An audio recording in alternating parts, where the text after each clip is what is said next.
Maintenant, passons au tableau pour la précipitation différentielle du sulfate d'ammonium. Donc, série de Hofmeister qui nous est présentée avec précipitation. Vaut mieux regarder le tableau, c'est plus clair. Mais la petite phrase qui est en dessous, à savoir que le sel de sulfate d'ammonium est le plus employé en laboratoire. Donc, sédimentation, le saccharose, que l'on appelle le sucrose aussi, il permet d'atteindre des densités sans élever de l'ordre des densités assez élevées, pardon, et cela de l'ordre de 1,3 g par millilitre avec du saccharose de 2,5 molaire. Avantage, il est peu coûteux, électriquement neutre et plutôt inerte. Donc ne réagit pas avec les constituants dans le bécher. Et donc inerte, disais-je, pour la plupart des fractions cellulaires. Son utilisation, isolement de cellules entières.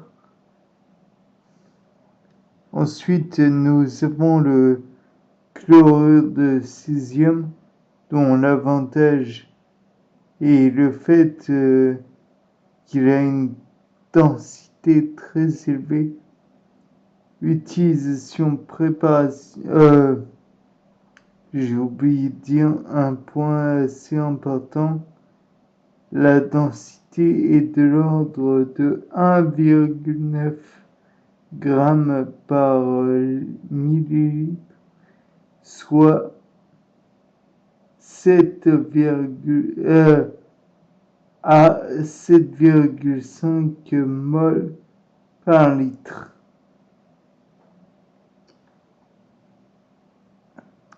Utilisation, préparation de l'ADN sur des gradients isopycniques de chlorure de césium, CSCl. Bon, l'inconvénient, c'est le coût et le fait qu'il s'agisse d'un sel, donc de molécules chargées, réduisent son champ d'application. Ensuite, le mitrizamide ou dérivé du iodobenzamide du glucose. Donc, avantage peu visqueux. Le saccharose est très soluble, non chargé en plus. L'inconvénient, son coût, sa forte absorption dans l'UV. Donc, je vous rappelle l'absorbance A égale epsilon LC.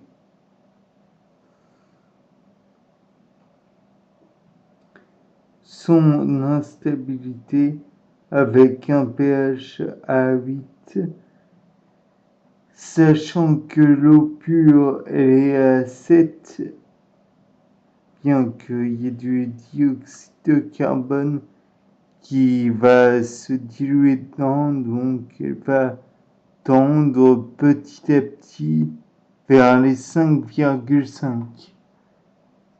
Mais sinon, qu'est-ce que l'on peut dire?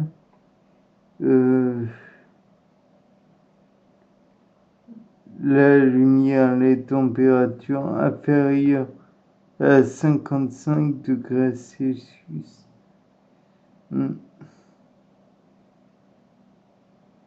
Le ficole,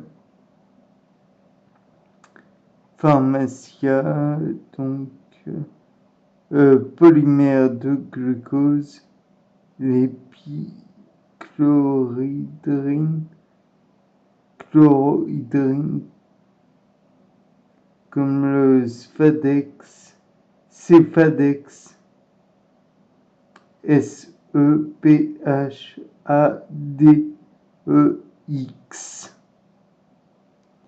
Avantage densité élevée sans générer de pression osmotique. Donc je vous rappelle que la pression osmotique égale CP égale RTC RT. Bon. Après, vous en faites ce que vous voulez, sachant que P c'est la pression, R c'est la constante égale à 8,31 USI. Et le C est donc la concentration. T pour la température.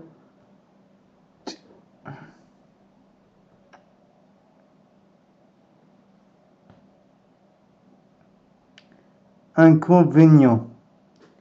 Restreint à certains usages précis, surtout la séparation de cellules entières à cause de son coût, car ça ne doit pas être donné, de sa grande viscosité.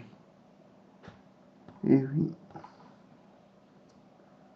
Ensuite, le percol. Donc, gel de silice recouverte de polyvinylpyrrolidone.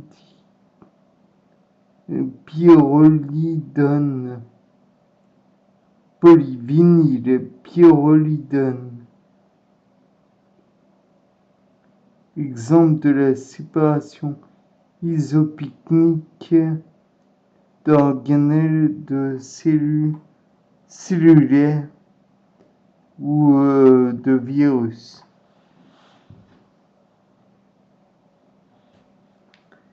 Bien, passons à la suite.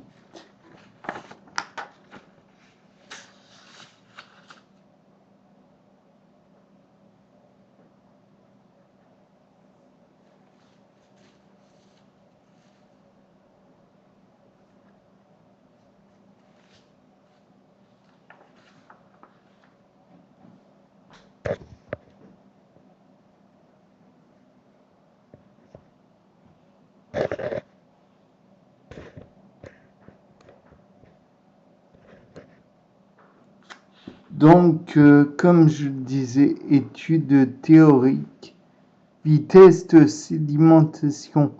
Pour cela, on utilise G égale oméga carré fois R, soit 2π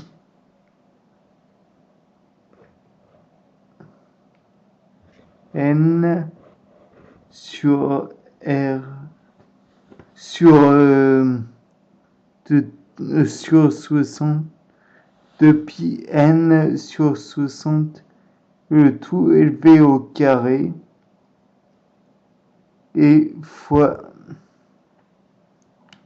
R, ce qui est égal à 9,80 mètres par seconde au carré.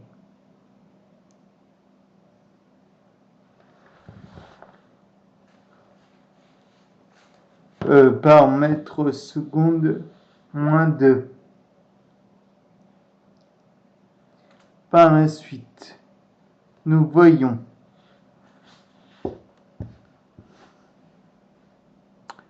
Par exemple, si la distance r à l'axe de rotation est de 10 cm et que l'on tourne à 5104 tours par minute,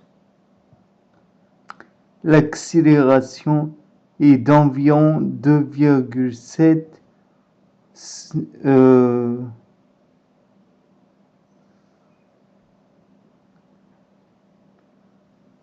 2,7.105 g.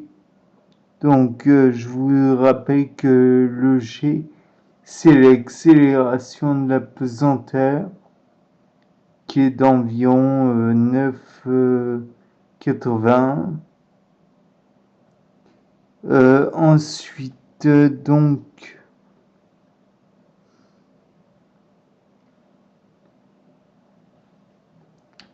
constante de sédimentation S et la vitesse de sédimentation avec V en centimètres fois des secondes moins 1 par unité d'accélération par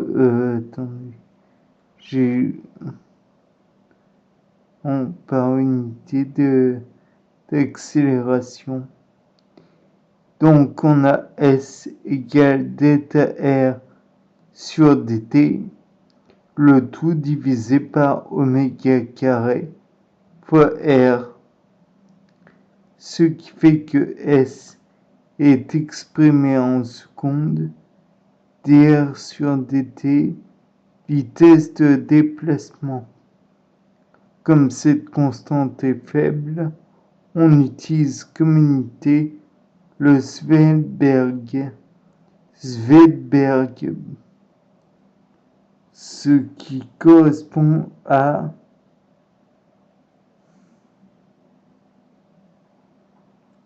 10 puissance moins 11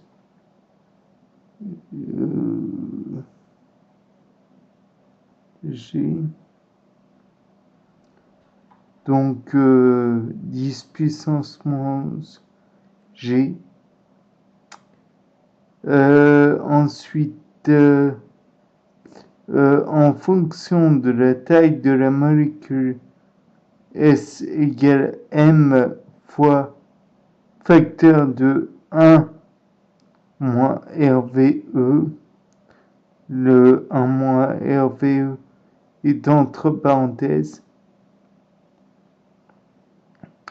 Le tout est divisé par N, le grand N, et le petit f fois le petit f. Donc, il faut savoir que ρ densité du liquide, le volume partiel spécifique, c'est VE. Ensuite, grand M, comme je le disais au début, c'est la masse molaire. Grand N, c'est le nombre d'Avogadro. Petit f, c'est le coefficient de friction pour une molécule physique. Et enfin, le état, donc le genre de petit n avec une barre, c'est la viscosité. Par la suite, nous voyons le facteur de mérite T égale K sur S. Donc le T, c'est le temps de centrifugation. K, c'est le facteur de mérite. Il dépend de la vitesse de centrifugation des rayons minimum et maximum tube axe du rotor. Et S, c'est le coefficient de sédimentation que l'on a vu au-dessus. Ensuite, nous voyons l'appareillage, donc angle fixe. Finalement, ça va un peu... la base du kilo va finir par s'excentrer, si cela a un sens. Ensuite, la centrifugation différentielle.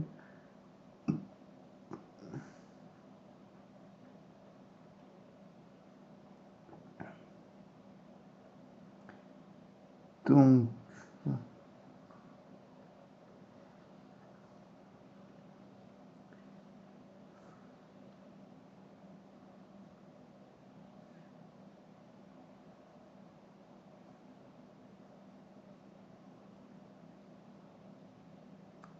pour la centrifugation différentielle, ça doit être comment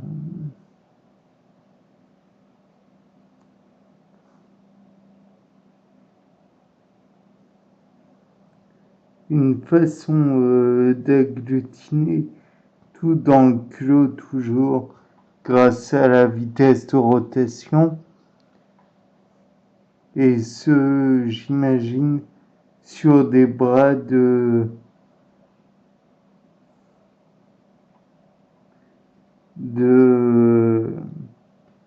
centrifugeuse manuelle.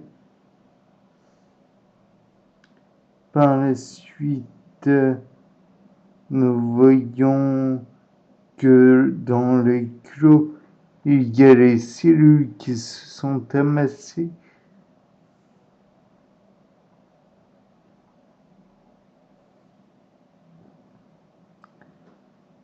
Enfin, nous voyons la centrifugation, gradient continu et discontinu. Donc,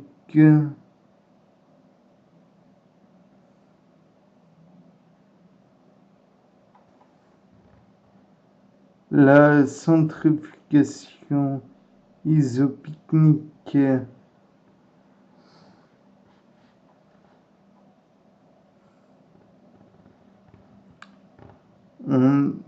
c'est difficile de vous l'expliquer, il faudrait que vous ayez les schémas sous les yeux, parce que là nous voyons bien 5 bandes dans un tableau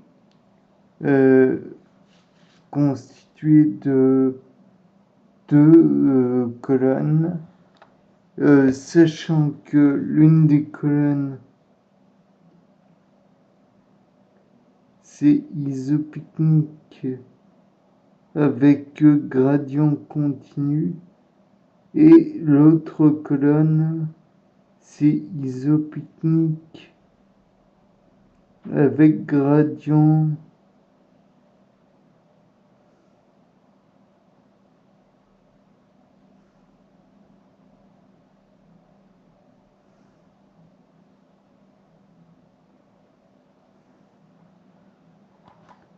difficile de lire. Isoprène.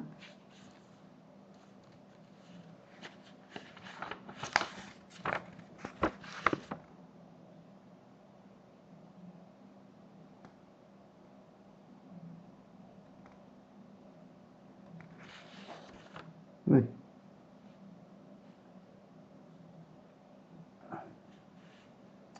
Comme je vous l'ai dit, il est préférable que vous repreniez les schémas. C'est trop petit pour mes pauvres yeux. Ayez pitié de moi. Enfin, toujours c'est que il y a la centrifugation isopycnique. Il y a aussi la centrifugation de zone. Donc là, on voit un seul document qui est subdivisé en trois. Et là encore, je vous recommande de vous munir des schémas, car je ne peux en faire la description. Bien, sur ce, au revoir.